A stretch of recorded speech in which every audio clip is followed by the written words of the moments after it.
All right, so let us start with first question of NEET level.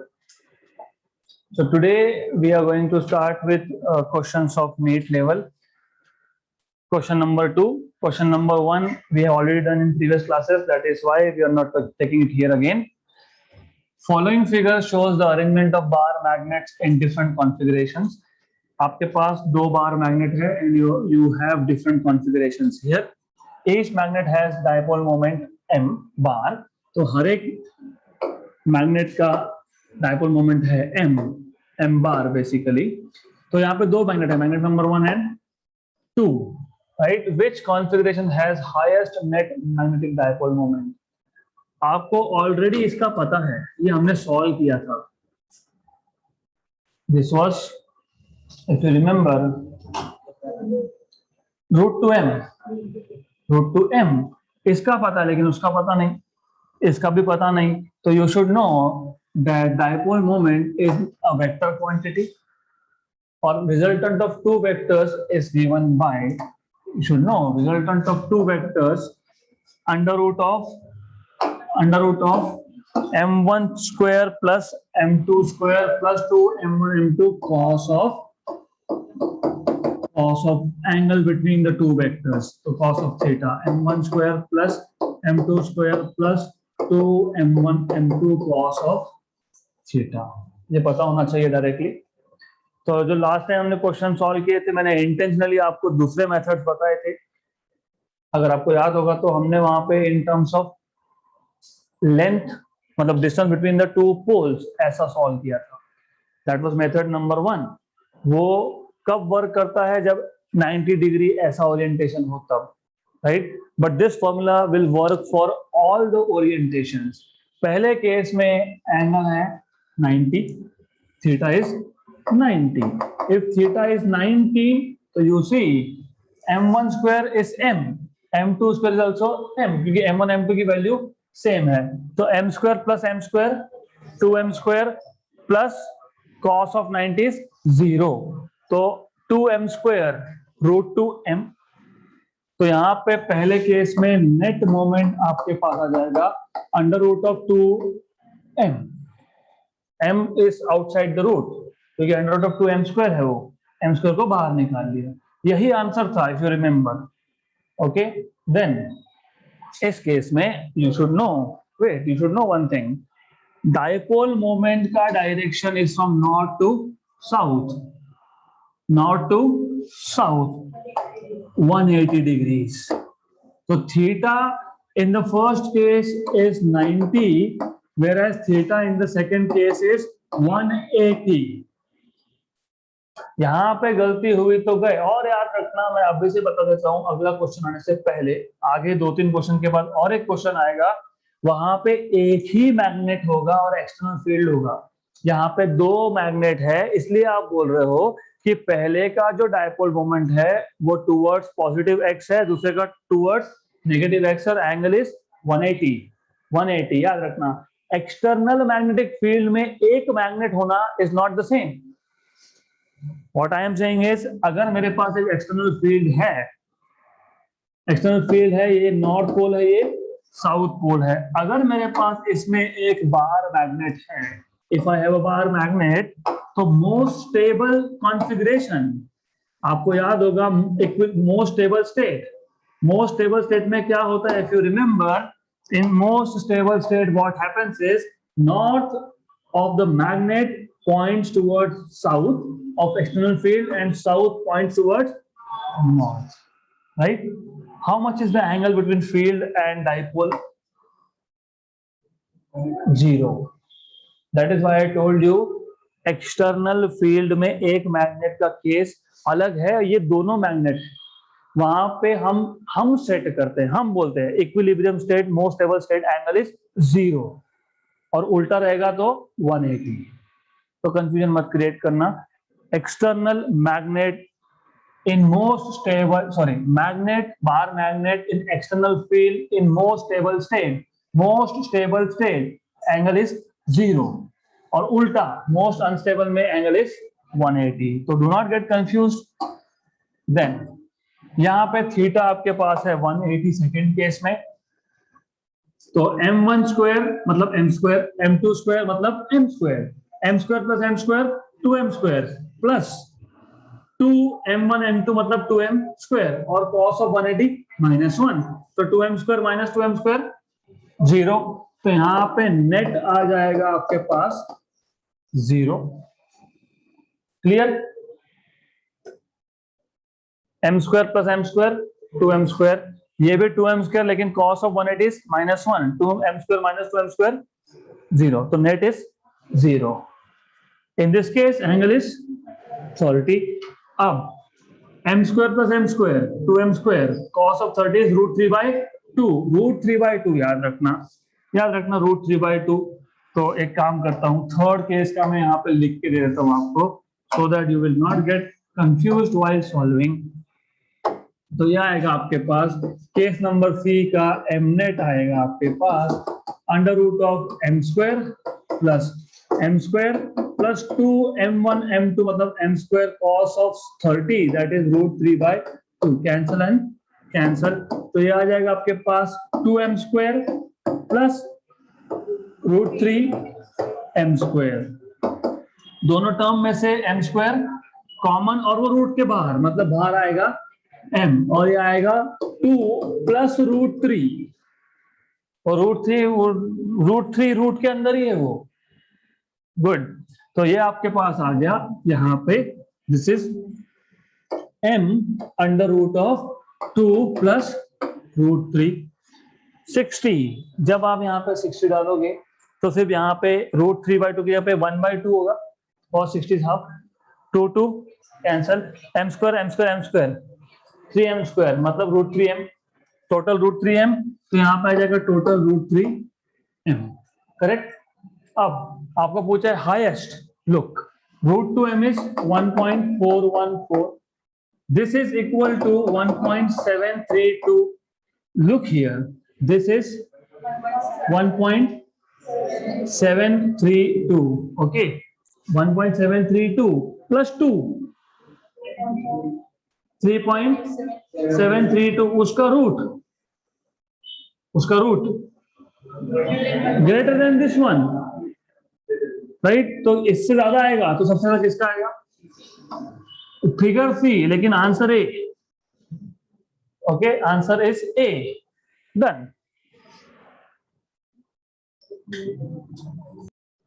You में से हमको तो पता है डायरेक्शन नॉर्थ टू साउथ है, तो नॉर्थ टू साउथ है मतलब ये डायरेक्शन हो गया किसका? पहले का, दूसरे का ये हो गया ये हियर, राइट, तो एंगल तो यहाँ पे 30 दिया है, हमने 30 कैसे लिया?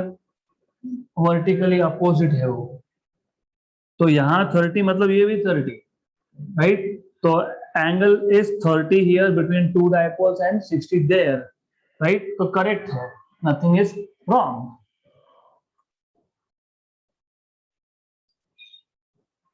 नेक्स्ट क्वेश्चन,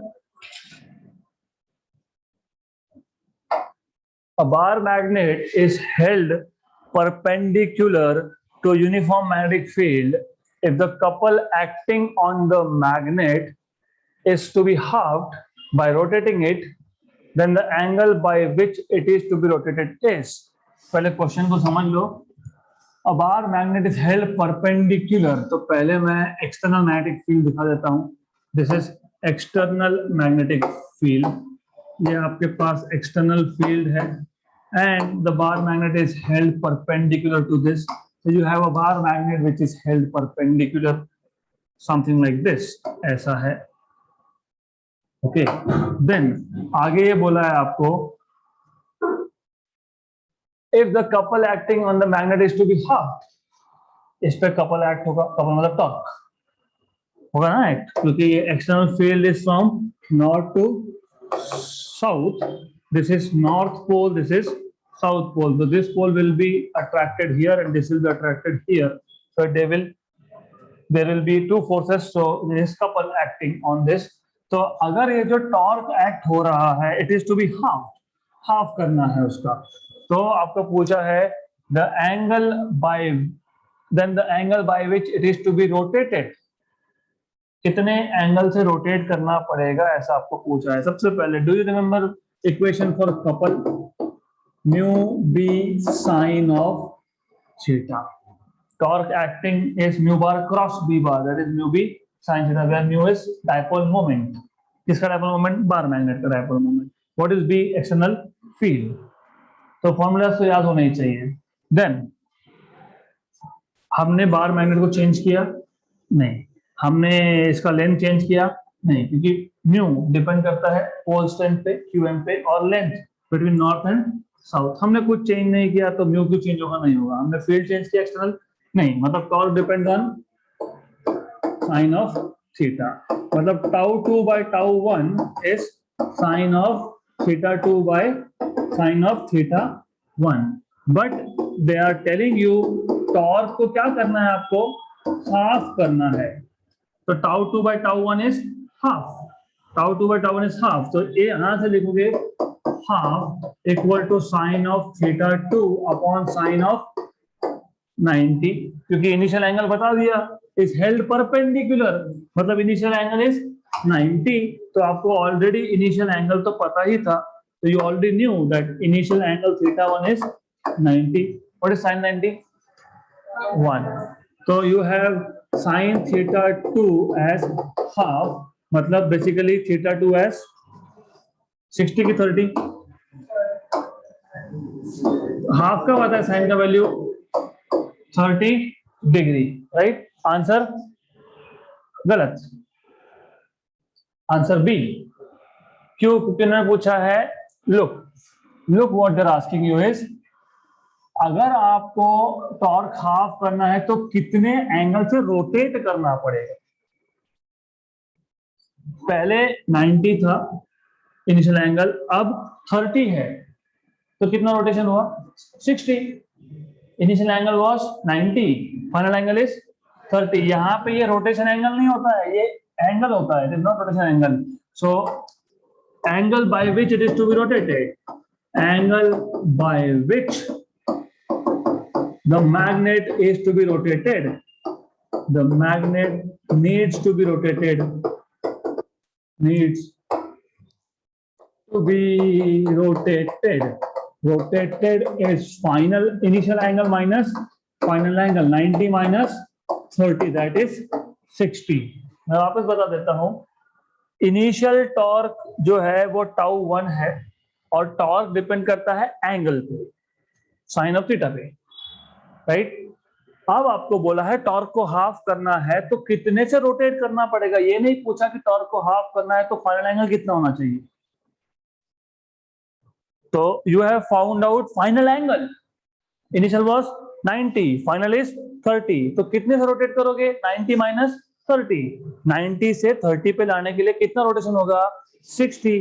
तो ऑप्शन क्या आएगा? C, not A. If you write A, -1। Next question, a bar magnet having a magnetic moment 2 × 10⁴ joule per Tesla. तो आपको एक बार मैग्नेट दिया है जिसका मैग्नेटिक मोमेंट है 2 × 10⁴ joule per Tesla, 2 multiplied by 10⁴ joule per Tesla is free to rotate in horizontal plane.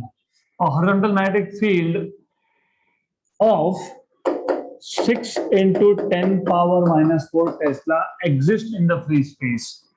The work done in taking the magnet slowly from a direction parallel to the field. Parallel to the field मतलब most stable, right? To a direction 60 degree from the field is, ऐसा है, आपके पास ये है initial direction of the field, मतलब magnetic field direction तो same ही रहने वाला है। By the way, you have a bar magnet which is parallel मतलब you should know it is most stable state, मतलब north of this magnet will be towards south and south will be towards north. Initial angle 0, very good. Initial angle is 0. Theta 1 बोल दो चलेगा, theta initial बोल दो तो भी चलेगा, doesn't matter, right? आपको बोला है कि आपको इस मैग्नेट को रोटेट करना है कितने डिग्री से, 60 डिग्री से। तो you want to rotate this by 60 degree, तो ये मैग्नेट को आपको रोटेट करके ऐसा कुछ रखना होगा। You just suppose to do like this, ये नॉर्थ, ये south, this is axis and the final angle theta 2 is 60 degree. तो फाइनल एंगल आपको 60 डिग्री करना है, this is what they are telling you, asking you. तो कितना कितना work करना पड़ेगा, this is what you are suppose to find. So how do you find out how much work is to be done? Mu b what? Mu b what? Work done is mu b cos of initial angle minus cos of final angle. याद रखना यही formula use करना है, general formula, because what happens sometime आपके book में दिया जाता है minus mu B cos of theta final. वो कब होता है, जब मैग्नेट इनिशियली परपेंडिकुलर हो, मतलब इनिशियल एंगल 90 हो, तो cos 90 कितना, 0। अगर ये 0 तो minus mu B cos theta final. वो स्पेशल केस था, आपको हमेशा ये फॉर्मूला लेके चलना है साथ में, you don't have to use that formula. मैंने जब थ्योरी में बताया था तभी बता दिया था कि always use this one. Mu is 2 into 10 power 4, this is 6 into 10 power minus 4, cos of theta initial, cos of 0 1 minus cos of 60 1 by 2, ये भी अच्छा है, 10 power plus 4 minus 4 cancel, this is 12, this is half, 6 खत्म, 6 joule, 6 joule of work is to be done, option number C.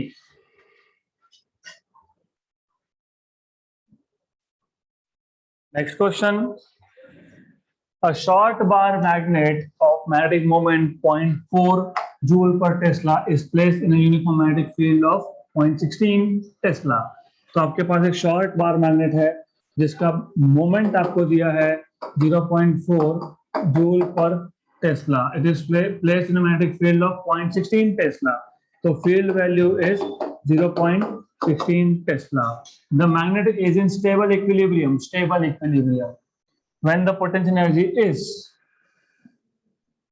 तो is in this case, एक चीज याद रखना, जहां आपको इनिशियल ओरिएंटेशन नहीं बताया हो, तो only in that case you have to take theta initial as 90।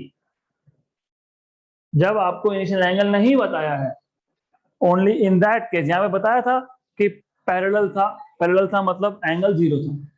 जब कुछ भी नहीं बोला है तो इन दैट केस इनिशियल एंगल आपको 90 लेके चलना है, क्योंकि 90 होगा तो रोटेट होगा ना, because torque will act, right. तो जब you have nothing, they have said you nothing, तो इनिशियल ओरिएंटेशन को क्या लोगे, परपेंडिकुलर, मतलब एंगल कितना लोगे, थीटा 90। तो थीटा इनिशियल आप क्या लेने वाले हो, 90, और थीटा फाइनल आप क्या लेने वाले हो, बताया है 0, बताया है 0। Most stable equilibrium, most stable state. तो आपको पूछा है potential energy, you know work done will be equal to potential energy only. जो वर्क होता है वही पोटेंशियल एनर्जी होता है, that is mu B cos of initial angle that is 90 minus cos of final angle that is 0, cos of 0। Mu की value कितनी, 0.4, और दिस इज 0.16, this is 0 minus 1, cos 0 is 1, so 16 for the 60, 16 for the 64, 16 for the 64, पक्का, okay good।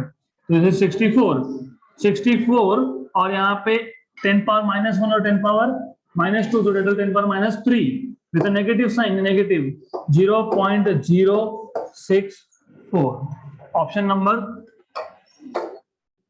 C, simple। Next question. A bar magnet is hung by a thin cotton thread in a uniform horizontal magnetic field. So you have a bar magnet, something like this। इसको आपने एक thin cotton thread के साथ hang करके रखा हुआ है। Then and is in equilibrium state. In equilibrium state मतलब initial angle is 0. Okay. The energy required to rotate it by 60 degree is W. इसको rotate करना है 60 डिग्री से, तो एनर्जी वर्क डन करना पड़ेगा, क्योंकि मोस्ट स्टेबल स्टेट से अपने आप तो रोटेट होगा नहीं. North and south are attracting, तो अपने आप तो रोटेट होगा नहीं. इसको रोटेट करना है तो work has to be done. अगर आपको रोटेट करना है तो वर्क डन इज W. आगे बोला है now the torque required to keep the magnet in its new position is. तो थोड़ा सा इस क्वेश्चन को पहले समझ लो. इजी क्वेश्चन है. You always need to understand one basic thing, and that is कि जब मोस्ट स्टेबल स्टेट में है ये नॉर्थ ये साउथ एक्सटर्नल मैग्नेटिक फील्ड का, आपके पास ऐसा फील्ड है, then what you have is, if you have a bar magnet, मान लो आपके पास एक बार मैग्नेट है, so you have a bar magnet something like this, और ये आपका आ गया बार मैग्नेट का नॉर्थ और ये आ गया उसका साउथ. सबसे पहले वो मोस्ट स्टेबल स्टेट में है, वो रोटेट होगा ही क्यों नहीं होगा. मतलब हमको वर्क करना पड़ेगा. We have to do work to rotate it. अब इसको आपने रोटेट कर दिया, तो आप इसको रोटेट कर रहे हो 60 डिग्री से, तो दिस एंगल इज 60 डिग्री. अब होगा क्या, ये नॉर्थ यहाँ आ गया, साउथ यहाँ पे आ गया, वापस एक टॉर्क उस पर एक्ट होगा जो उसको वापस से स्टेबल स्टेट में लेके जाने की कोशिश करेगा, राइट. वो नहीं होने देना है. Now the torque required to keep the magnet in its new position. तो जितना टॉर्क इस पे एक्ट होगा उतना ही टॉर्क आपको एक्सटर्नली लगाना पड़ेगा. Understand. Most stable state, equilibrium state, north and south they are facing each other, north of magnet and south of external field. तो equilibrium state है. पहली बात तो रोटेट नहीं होगा. रोटेट कब होगा, जब आप वर्क करोगे. फिर वर्क करके छोड़ दिया तो it starts coming back to its equilibrium. नहीं होने देना है. तो टॉर्क, कितना टॉर्क, जितना टॉर्क एक्ट हो रहा है उतना ही एक्सटर्नल टॉर्क लगाना पड़ेगा आपको. तो टू स्टार्ट ऑफ विथ, सबसे पहले do you know the formula of work done. Mu B cos of initial angle minus cos of final angle. Initial angle था 0, initial angle is 0 and cos 0 is 1. Final angle is 60, cos 60 is half. मतलब W equal to mu B by 2. मतलब यहां से आपको मिल गया mu B equal to 2 times of W. अब आपको पूछा है कि अब उसको उसी पोजीशन में रखने के लिए कितना टॉर्क. तो what is torque, mu B sine theta. What is final angle 60, तो म्यू बी कितना है 2W. व्हाट इज साइन 60, √3/2, तो 2W √3/2. 2 कैंसल, तो कितना आ गया, √3 टाइम्स ऑफ W. है क्या ऑप्शन में, option number D.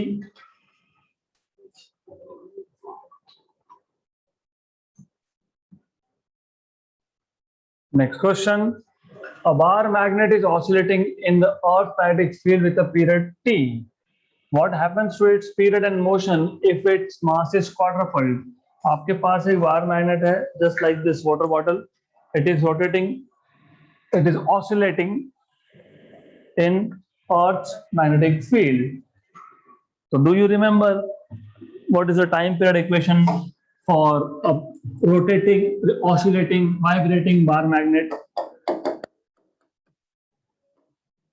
I by mu b, right? Okay, आपको बोला है अगर आपने इसके मास को क्वाड्रपल कर दिया. मास को क्वाड्रपल करना मतलब final mass is 4 times of initial. तो मोशन क्या होगा, मोशन कुछ नहीं होगा, SHM ही होगा. It remains SHM. तो हर जगह पे बोला remains SHM. Okay, right. What happens to its time period. Look, हमने मैग्नेट को चेंज किया नहीं, सिर्फ हमने मास को क्वाड्रपल किया है. बट मैग्नेटिक मोमेंट म्यू और B is constant. The time period is just proportional to root of I. Equation number 1. But do you remember I itself is mr square. But wait a minute, did you change the axis of rotation? No. पहले भी centre में से axis pass हो रहा magnet की, अभी भी वहीं से पास हो रहा है, तो I is proportional to m. Equation number 2, time period is proportional to root I, but I is proportional to m. Therefore time period is proportional to root of m. Therefore t2 by t1 is root of m2 by m1, but m2 by m1 कितना है 4, so t2 by t1 is root of 4, so t2 equal to root 4 is 2 times of t1. The motion remains SHM with period of 2t.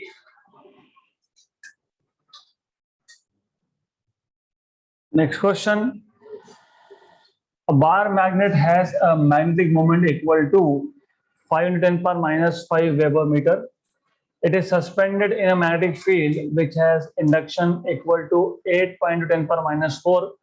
The magnet vibrates with a period equal to 15 seconds. The moment of inertia of the magnet is, same formula use होगा. See what is given to you. आपको magnetic moment दिया है, मतलब mu की value दी है, that is equal to 5 into 10 power minus 5 Weber meter, मतलब basically it is SI unit. वैसे क्या आता है I into A, ampere metre square, है ना? पर ठीक है, it's okay. It's Weber is SI, meter is SI.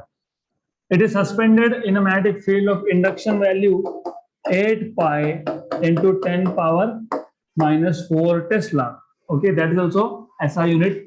Time period of vibration is 15 second. आपको क्या पूछा है? Moment of inertia. वही question, 2 pi under root of I by mu b.